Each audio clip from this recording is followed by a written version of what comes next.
Olá, muito obrigado por participar do curso sobre mercado de CO2. Eu e Afonso Bertucci e toda a equipe aqui da Apollo Inove agradece bastante aí a sua confiança em participar desse curso. A introdução que nós faríamos é que hoje nós estamos sendo muito bombardeados na mídia e também na vida prática sobre os acidentes que estão acontecendo. O noticiário vem todo dia anunciando aí certas catástrofes climáticas, né? Como inundações, a exemplo do que acontece no Rio Grande do Sul, os incêndios florestais o que estão ocorrendo no Canadá e N outros, né? Em qualquer mídia que você entrar aí no mercado internacional, você vai ver que sempre nós estamos reportando sempre esses acidentes climáticos, né? Então, o mundo começou a perceber isso já há algum tempo, né? E se nós voltarmos lá em 1992, na conferência da Rio 92, foi quando realmente os chefes de estados todos, né, se reuniram lá no Rio de Janeiro para justamente levantar essa questão, né? Essa questão da necessidade de você trabalhar aí para a não piora do clima, né? Aí nesse sentido. Então, nós temos que pensar da seguinte forma: se associa, nós vamos explicar melhor, se associa essa piora do clima ao aumento da concentração dos gases do efeito estufa na atmosfera, especialmente o CO2, né, que é o principal gás. Depois nós vamos ver isso com bastante detalhe.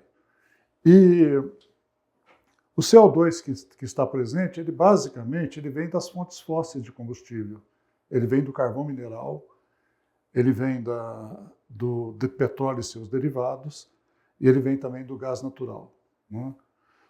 Existem outras também emissões, que seriam a decomposição de matéria orgânica em tratamento de lixo, tratamento de esgoto, confinamentos, né?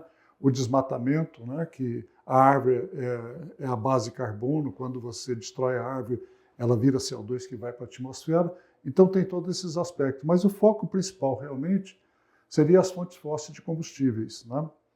Então, se nós olharmos assim, na verdade, o que aconteceu? Nós tivemos uma revolução industrial muito significativa, assim, com o advento do capitalismo, a força do capitalismo, que foi muito bom para a humanidade, que aconteceu há mais de 500 anos atrás, né? Então, aí o mundo expandiu, a população cresceu, começou a gerar riquezas, começou a gerar comércio, logicamente que acompanhado de uma série de problemas sociais, mas a verdade é que a humanidade evoluiu muito, né, nesse ponto. E como toda base de economia, você depende de uma fonte de energia, né? Você depende dessa fonte de energia. E essa fonte de energia, naquela época, o que estava disponível, né, principalmente na Europa, o berço do capitalismo, né, da indústria? Era o carvão mineral, né? Então, o homem ele foi extraindo o carvão mineral para movimentar as suas máquinas, inicialmente as grandes locomotivas, as grandes embarcações, para carregar maiores volumes e atingir maior distância, transportar maior número de pessoas, né? Depois veio o advento da eletricidade, aí se queima carvão para gerar energia elétrica, né? Então é o outro volume muito grande. E depois veio o advento do automóvel, né? Daqueles veículos individuais, por famílias. E aí você disparou o consumo de petróleo e seus derivados, né? Os seus derivados, gasolina, diesel, querosene de aviação. E mais adiante também toda a indústria precisa de calor, também as casas precisam de calor, de aquecimento, então se entrou também no gás natural. Então, como são fontes assim abundantes, são fontes assim que você consegue sistematizar uma produção assim pelo efeito aí do capitalismo, né? Então se virou um grande negócio, né? E isso aí que fazia girar a economia, ou seja, quem mexe com carvão, com petróleo, com gás, ganha muito dinheiro, e esse dinheiro também faz com que a economia gire, né, para para movimentar e trazer nesse ponto que está. A tecnologia evoluiu bastante. Porém depois, o homem esqueceu de um certo detalhe, de que o CO2 na atmosfera ele atua como gás de efeito estufa. Então, quando a partir do momento que eu tiro a energia que está contida no carbono, que constitui o carvão mineral, o petróleo e o gás, a partir do momento que eu faço a combustão para tirar o calor, tirar a energia, o subproduto é o CO2. Né? Vem, logicamente, que um pouco de metano, vem outros gases do efeito estufa. Né? E esses gases do efeito estufa, como nós vamos mostrar, ele tem a finalidade de regular a temperatura na troposfera, na camada de 12 km a partir da superfície onde acontece a vida. Né? Então, ele é necessário, mas no certo volume, para reter o calor que vem das radiações solares, aquece a superfície da Terra, né, e os oceanos, que devolve esse calor desse aquecimento na forma de ondas de calor, né, que nós vamos depois mostrar que é a faixa do infravermelho. E aí, o CO2 e os outros gases do efeito estufa têm a função de não deixar que esse calor flua diretamente para o espaço, porque senão nós vamos ter uma temperatura muito mais baixa, nós vamos viver um outro período glacial. Né? Então ela controla ali para nós termos uma temperatura ajustada. Mas a partir do momento que nós aumentamos essa concentração, nós estamos retendo mais calor. Né? E aí você começa a causar todos esses distúrbios que nós estamos acontecendo na mídia, que depois nós vamos detalhar um pouco mais disso aí. Então, isso aí já está causando problema para todo mundo, que aí as nações se uniram a partir de 92, criaram os organismos da ONU para tentar disciplinar uma regulamentação para isso. Né? Depois vocês escutaram bastante sobre o protocolo de Kyoto, que aconteceu alguns anos depois, né? E o protocolo de Kyoto ele teve a ideia, né, a primazia de introduzir o elemento financeiro, ou seja, aquelas empresas que emitem, ou entidades que emitem acima de uma meta estabelecida, né, tem que comprar o crédito daquelas que estão abaixo dessa meta para justamente fazer uma compensação e, basicamente, você estipular períodos de compromisso que vão, ano a ano, baixando até você tentar atingir uma neutralidade. Né? Mas o que nós estamos vendo é o seguinte, mesmo você reduzindo, você está jogando CO2 para a atmosfera. Então, a temperatura, a concentração e a temperatura estão sempre aumentando. Né? O dia que nós conseguimos eliminar totalmente as fontes fósseis, a concentração da atmosfera vai estar ao máximo. Aí nós temos, antes e depois disso, nós temos que dar um jeito de retirar esse CO2 da atmosfera. E nós vamos fazer isso através do quê? Da reconstituição florestal, porque a árvore, ela, ao crescer, o carbono que ela precisa na sua estrutura, ela tira do CO2 da atmosfera pelo processo de fotossíntese e também se desenvolve os projetos que você faz nas chaminés de termoelétrica, de forno de cimento, você concentra o CO2 e deposita ele no fundo do mar, né, numa água em depósitos. Né? Então, essa tecnologia também está em desenvolvimento, mas nós temos que nos basear mais nessa parte florestal. Né? Então, o que é o efeito estufa? É muito importante nós entendermos o que seria o efeito estufa. Né?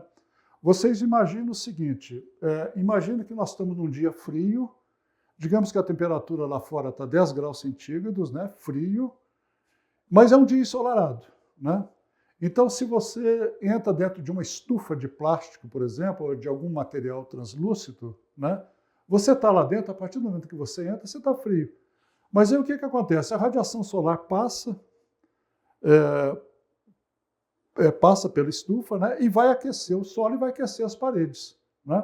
Então, aquela radiação solar ela vai aquecendo. E, como resultado, o solo e as paredes emitem de volta esse calor para a atmosfera de volta, né? E tudo mais. Só que a estufa ela evita que esse calor saia nessa faixa. Né? E aí o que acontece? Mesmo estando 10 graus lá fora, essa temperatura aqui ela vai subindo para 15, 20, né, 25, 30 graus, tá certo? Até um certo limite. Né? Até um certo limite. O gás do efeito estufa, por isso que chama efeito estufa, ele funciona exatamente dessa forma. Ele promove na região da troposfera, né? 12 quilômetros, em média 12 quilômetros acima da superfície, né? Ele está concentrado ali e ele tem a função de reter parte desse calor para controlar. Agora, se eu aumento essa concentração, eu vou ter mais calor, eu vou ter mais evaporação de água, mais vento, mais catástrofe, mais ciclones, mais seca aqui, mais chuva excessiva ali. Então, acontece esse distúrbio todo, basicamente causado pelas fases da água. Bom, então, de lá para cá, de 92 para cá, os países estão se organizando no âmbito da ONU, né? E cada vez mais está se aprimorando. E nós estamos chegando numa situação agora de que os efeitos climáticos realmente estão causando muito danos à economia, né? Incêndios no Canadá, né? Seca na Califórnia, né? Aumento do preço dos alimentos, inundações, o que aconteceu, o que agora está acontecendo no Rio Grande do Sul, né? Nós estamos aqui em maio de 2024, é um exemplo forte do que está acontecendo, onde a economia para. Então, esses problemas agora precisam ser enfrentados. Então, o mercado de CO2, que nós vamos ver aqui durante o curso, né, basicamente ele tenta introduzir o elemento financeiro para que aquelas fontes de energia, principalmente, que não aumentam a concentração de CO2 da atmosfera e que retiram o CO2 da atmosfera, ele tenha assim, um incentivo financeiro para ele se tornar competitivo em relação às fontes fósseis. Então é importante, nós vemos como é que nós vamos assim tratar a dinâmica do curso, né? Então, nessas nossas aulas, nessas nossas apresentações aqui, nós vamos seguir rigorosamente o que está no e-book que vocês receberam, né? Que está lá. Então, inicialmente, nós vamos falar sobre uma contextualização desse mercado de CO2, da necessidade desse mercado de crédito de CO2. Né? Nós vamos, antes de mais nada, fazer uma abordagem, a parte seguinte, uma abordagem sistêmica. Nós vamos adiantar todos os pontos, já para quando vocês forem nas próximas sessões e na próxima leitura, já ter uma visão de onde a gente começa, por onde que a gente passa e aonde que quer chegar. Ou seja, comercializar os créditos CO2. Né? Então, para isso, nós começamos com a atmosfera terrestre, depois nós vamos analisar cada gás do efeito estufa, depois nós vamos fazer um balanço energético da atmosfera, ou seja, a energia vem toda do Sol, ela aquece e ela volta, né? Então toda que volta, e a gente precisa estocar uma certa quantidade ali. Então nós vamos ver como é que esse balanço funciona, né? Depois nós vamos ver também como é que a natureza, em milhões e milhões de anos, talvez bilhões de anos atrás, como é que ela regulou a temperatura, como é que ela regulou a concentração de CO2 na atmosfera. Ela muito alto, lá há mais de 400 milhões de anos, antes da época dos dinossauros, e ela criou a árvore, e essa árvore ela foi tirando o CO2 da atmosfera e foi passando para debaixo da terra. E lá ela formou o carvão, ela formou o petróleo, ela formou o gás, tá certo? Justamente para baixar essa concentração. Depois, o aumento da concentração, nós vamos analisar também as consequências catastróficas, né? Cada uma delas, né? Como é que ocorre isso. Vamos falar, então, depois disso, os princípios que movem o mercado de CO2, quais as áreas que nós podemos apresentar os projetos, né? Nós vamos detalhar aquela. Como é que está a organização do mercado mundial e a organização dos mercados, especialmente no Brasil, né? E depois a gente entra exatamente no projeto. Todos os projetos vão ter que ter uma metodologia e vão ter que ter uma forma de você apresentar um projeto e um ritual para essa aprovação, né? Então nós vamos mostrar que cada país vai ter a sua meta de emissão a cada período. Então ele vai diminuindo a meta de emissão até zerar em 2050. Então, essa meta que é a base. Quem emitiu acima tem que comprar o crédito. Quem emitiu abaixo ganha o crédito.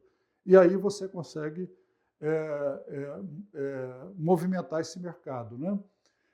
E aí, logicamente, que envolve dinheiro, né? Então, a pessoa quer vender, então o que vai determinar o preço do crédito CO2 é justamente essa relação entre oferta e demanda, que é a função de uma organização mundial, né? E é função das metas que cada país adota, né? Para você chegar nesse ponto, né? Então, basicamente, é uma iniciação, né? Nós estamos iniciando, e nós vamos, durante todo o curso, nós vamos demonstrar essa parte que nós fazemos aqui. Mas eu sempre saliento, a dinâmica do curso é sempre acompanhando o que está escrito no e-book, né? Fica mais fácil para vocês, podem ler, depois ver o curso, depois ler de novo, fica à vontade. Nós acreditamos que abordamos todos os itens. Agora, o índice de aprofundamento em cada um desses itens vai depender da natureza da pessoa que está vendo, né? Um olha pelo efeito de engenharia, outro pelo efeito biológico, outro pelo lado jurídico, pelo lado financeiro. Eu acredito que pelo lado financeiro todos, né? Basicamente. Mas é importante nós termos essa visão sistêmica que o curso vai proporcionar para vocês. Ok? Então, aí na próxima sessão, a gente entra na parte de contextualização. Então, é o primeiro capítulo lá, então eu sugiro a vocês lerem antes de entrar na próxima sessão. Até breve.